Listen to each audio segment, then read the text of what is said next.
खन्थाइनि मुङा लाभ इन बैसागु।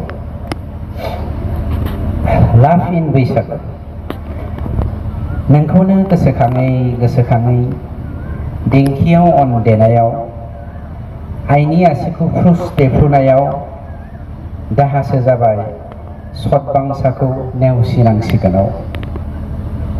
सेंग्राया होनो जिंगा दासि सना सोमस्रि जेरैब्लाबो लायखागोन बैसागु जोबसि जोबसि बै समाव रानखाहैगोन बिखुनजोनि आसि हाबानि थियारि खासै दावखासि अमाखासि। सिख्लासाया होनो आंहाबो थियारि खासै आदा दखना थावसि आफाया बुंखादों हरफानो मोसौ दामब्रि जासान्दि समावनो जानांगोन अब्लाबो अमासिसि।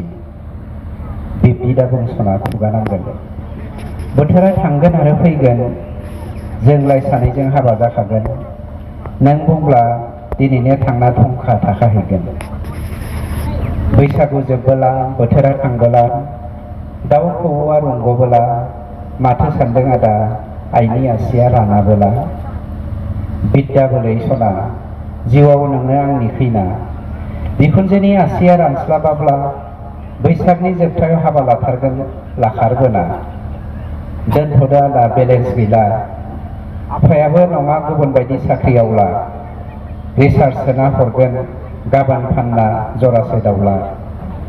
र' सना सोमस्रि जिंगा दासिहाय दान्दिसे उनाव हरनि आंबो 10 रांनि खबर नोंनि फन मोनाबोला गोसोआनो जाया आंनि वार्म।